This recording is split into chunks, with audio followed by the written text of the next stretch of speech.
महात्मा गांधी काशी विद्यापीठ। विषय हिंदी, कक्षा में चतुर्थ सेमेस्टर। पत्र का शीर्षक प्रयोजन मूलक हिंदी। उपविषय मातृभाषा एवं अन्य भाषाएं यानी बहुभाषिकता। प्रोफेसर निरंजन कुमार सहाय, मानविकी संकाय। प्रिय शिक्षार्थियों, आज हम लोग भाषा और शिक्षा से जुड़े हुए एक अत्यंत महत्वपूर्ण मसले पर बातचीत करेंगे। जब हम कहते हैं पाठचर्या के केंद्र में भाषा, तब भाषा के जिन महत्वपूर्ण पहलुओं की हम समझ बनाना चाहते हैं, उनमें से एक है बहुभाषिकता। आज हम लोग भारत की बहुभाषिकता या भारत की भाषाई विविधता के बारे में समझने का प्रयास करेंगे। भारत का बहुभाषिक परिदृश्य अनेक दृष्टियों से महत्वपूर्ण है। भारतीय समाज स्वभावतः बहुभाषी है। पूरे भारत में घरेलू, सामाजिक और सार्वजनिक जीवन की विभिन्न छवियों में बहुभाषी प्रकृति का आसानी से एहसास होता है। आप जीवन के किसी भी हिस्से को भाषा से रोशन होते हुए देखिए, आप पाएंगे कि उन हिस्सों में एक से अधिक भाषाओं का बहुत आसानी से, सुगमता से प्रयोग होता हुआ नजर आएगा। शायद ही ऐसा कोई भारतीय हो जो एक से अधिक भाषाएं बोलता, बरतता और समझता न हो। भारत इस मामले में अनोखा देश है। यहाँ 5 भाषा परिवार की भाषाएं देश के विभिन्न भागों में बोली बरती जाती हैं। आप भारत के नक्शे को ध्यान से देखिए, आप पाएंगे कि भारत का जो दिल है, यानी उत्तर प्रदेश, बिहार, छत्तीसगढ़, मध्य प्रदेश, उत्तराखंड, हरियाणा, इस तरह के राज्यों में जिन भाषाओं का व्यवहार होता है, वे सभी भाषाएं भारोपीय परिवार के अंतर्गत आती हैं। उसी तरह आप भारत के दक्षिणी हिस्से में चले जाइए, जहां तमिलनाडु, कर्नाटक, केरल जैसे राज्य हैं। वहां पर जो भाषाएं बोली जाती हैं, वे द्रविड़ भाषा परिवार की भाषाएं हैं। इसी तरह जो हिंदुस्तान का एक बहुत बड़ा इलाका है, जिसे भारतीय आदि ग्रंथ रामायण में दंडकारण्य कहा गया है, यानी भारत के उन हिस्सों में जहां जंगल की एक श्रृंखला है, आंध्र प्रदेश से लेकर झारखंड तक, और बीच में बहुत सारे राज्य हैं जहां भारत के आदिवासी समाज का एक बहुत बड़ा हिस्सा रहता है।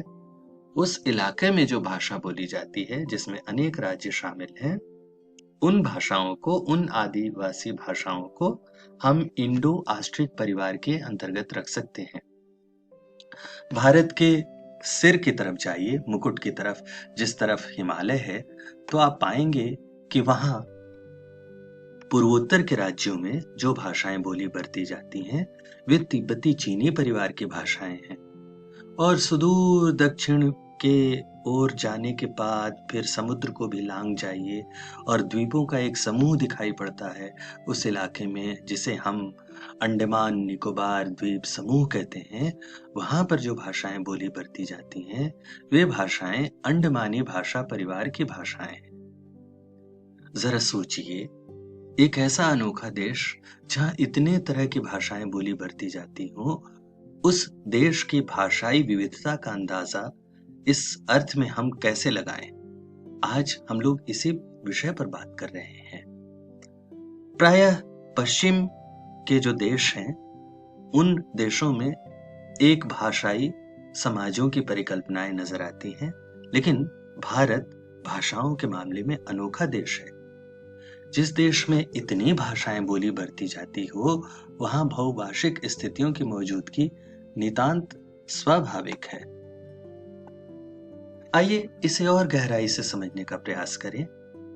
क्या भारत महज इसलिए बहुभाषी देश है कि भारतीय संविधान ने हिंदी, अंग्रेजी समेत 8वीं अनुसूची में उल्लिखित भाषाओं को वैधानिक दर्जा दिया है? आप सभी जानते ही हैं, भाषाओं के संदर्भ में 8वीं अनुसूची की संविधान में परिकल्पना है। 8वीं अनुसूची का दरवाजा खुला हुआ है। आरंभ में इसमें 16 भाषाएं थी, फिर 18 भाषाएं हुई। फिलहाल इस अनुसूची में 22 भाषाएं शामिल हैं और दरवाजे खुले हुए देश में 2 और भाषाएं बहुत मजबूती से अपनी दावेदारी 8वीं अनुसूची में शामिल होने के लिए पेश कर रही हैं, राजस्थानी और भोजपुरी। दरअसल बहुभाषिक परिदृश्य से जुड़े अनेक दृश्य हैं। उदाहरण के लिए, जिस भाषा की अपनी कोई लिपि न हो या जिसकी कोई बहुत लंबी चौड़ी विरासत न हो, तब भी उस भाषा का भारत के बहुभाषिक परिदृश्य में बड़ा योगदान आंका जा सकता है। 1971 की जनगणना रिपोर्ट के मुताबिक भारत में केवल 20-22 भाषाएं ही नहीं बल्कि 1632 भाषाएं हैं। 1971 की जनगणना के बाद केवल 8वीं अनुसूची में उल्लिखित भाषाओं की जनगणना रिपोर्ट ही दर्ज की जाने लगी। कुछ लोग भारत को बहुभाषिक इसलिए भी मानते हैं कि हमारे यहाँ टेलीविजन, अखबार, रेडियो, दफ्तर, शिक्षा, कचहरी यानी अदालत यानी कोर्ट आदि का कामकाज एक साथ अनेक भाषाओं में होता है। यानी बहुभाषिकता के बहुविध संदर्भ भी हैं। बहुभाषी होना एक दूसरे से जुड़ने ही नहीं, उन्हें समझने में भी सहायक होता है। लोग रोजगार, शिक्षा या विभिन्न कामों के सिलसिले में एक जगह से दूसरी जगह पहले की अपेक्षा ज्यादा आवागमन या आवाजाही करने लगे हैं। इस आवागमन का परिणाम क्या निकलता है? इस आवागमन के कारण विभिन्न संस्कृतियों के निर्माण, आर्थिक संरचना, सामाजिक संरचना आदि में अलग भाषाभाषी लोगों का योगदान भी हम सहज ही रेखांकित कर सकते हैं। आइए अपने देश की भाषाई स्थितियों का थोड़ा और आकलन करें। किस तरह से जनसांख्यिकीय आंकड़े इस दिशा में हमारी सहायता करते हैं। हमारे देश में अनेक भाषाएं व्यवहार में लाई जाती हैं। 2001 की जनगणना रिपोर्ट देखिए, उसके मुताबिक भारत के 28 राज्यों और 7 केंद्र शासित प्रदेशों में 5 भाषा परिवारों भारोपीय, द्रविड़, मुंडा यास्ट्रिक और तिब्बती चीनी परिवार की 234 मातृभाषाएं, 100 वर्गीकृत भाषाएं और 10 लिपियां हैं।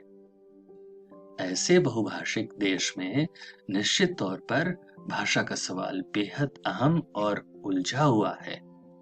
जाहिर है, बहुभाषिकता को हम ज्ञानार्जन के एक महत्वपूर्ण संसाधन के रूप में देखते हैं, तब हमें अनेक विशेषताओं को भी समझना होगा। किसी एक भाषा के भीतर भी विविधताएं हैं। जैसे हिंदी को ही लीजिए। असल में हिंदी के अनेक रूप दिखाई पड़ते हैं। हम कह सकते हैं कि हिंदी बहुरूपा है। हम अपने आसपास हिंदी को जिन रूपों में देखते हैं उन पर एक नजर डालें। संपर्क भाषा, राजभाषा, प्रयोजन मूलक भाषा, शिक्षाई हिंदी, अंतर्राष्ट्रीय भाषा, ज्ञान की भाषा, वाणिज्य व्यवसाय की भाषा के रूप जैसे विभिन्न संदर्भों में हम हिंदी की पहचान बखूबी कर सकते हैं।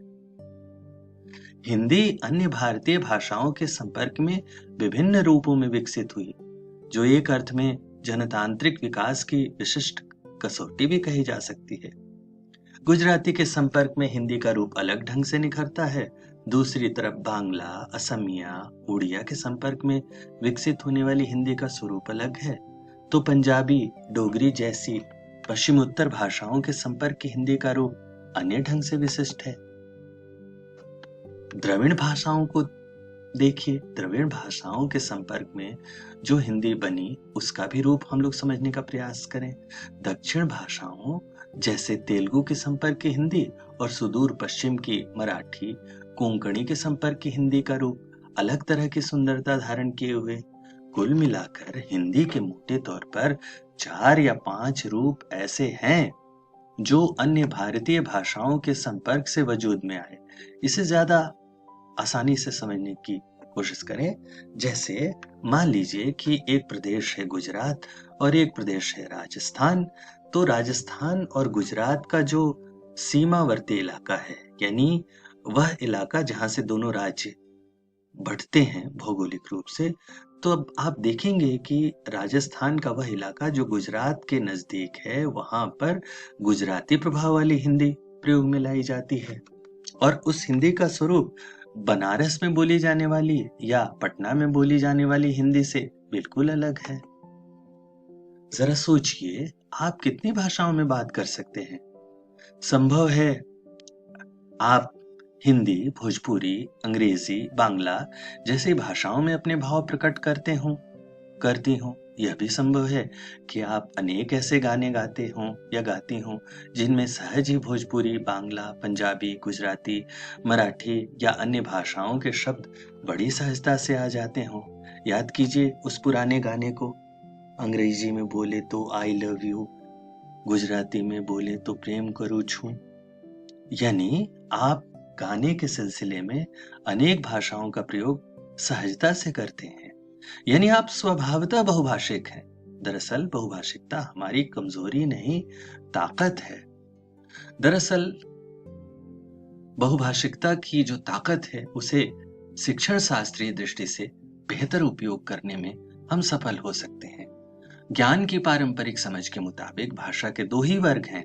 एक वह जिसे अध्यापक या अध्यापिका शुद्ध या मानक भाषा कहते हैं और जिनमें विभिन्न लेखन परंपराएं मौजूद रहती हैं। दूसरी वह जिसे प्रायः अशुद्ध भाषा कहने का प्रचलन है। सच्चाई तो यह है कि जिसे हम मानक भाषा कहते हैं उसके बारे में हमारी समझ एकदम सतही और पारंपरिक होती है। मानक भाषा के निर्माण में केवल संस्कृत ही नहीं, अनेक जनपदीय या स्थानीय भाषाओं के साथ ही अंग्रेजी, उर्दू या अन्य भाषाओं से भी शब्द लिए गए हैं। यही कारण है कि आप हिंदी के शब्द संसार की जब यात्रा करिए तब उन शब्दों का सिरा केवल तत्सम ही नहीं, तद्भव, देशज और विदेशज से भी जुड़ा है। यानी शब्द के ये सभी रूप शुद्ध हैं। हिंदी साहित्य के इतिहास में मैथिली के कवि विद्यापति, ब्रजभाषा के कवि सूरदास, अवधी के कवि तुलसीदास, अनेक परंपराओं के दिग्गज साहित्यकारों की मौजूदगी रही है। बिहार में तो मैट्रिक की बोर्ड परीक्षाओं के पाठ्यक्रम में 1953 तक हिंदी की किताब गद्य पद्य संग्रह में मैथिली, भोजपुरी आदि भाषाओं की रचनाएं शामिल रहती थीं। जो भाषा हम लिखते या बोलते हैं उसकी जड़ें विभिन्न समुदायों की अनेक भाषाओं की स्मृतियों का अंग हैं। ऐसे में भाषा के लचीलेपन और बहुरूपा स्वभाव को संवेदनशीलता से समझने जानने की जरूरत है। विभिन्न जातीय, सामुदायिक और संस्कृतियां भाषाओं के माध्यम से ही प्रकट होती हैं। अध्यापन के सिलसिले में भी हमें इसे समझना पड़ेगा। हमारी भाषाई विविधता न कोई समस्या है और न ही पिछड़ेपन की निशानी। यह भाषाई समृद्धि का प्रमाण है। भारतीय भाषाई विविधता को हम ज्यादा बेहतर तरीके से समझने की कोशिश कर सकते हैं। आइए कुछ वाक्यों को देखते हैं।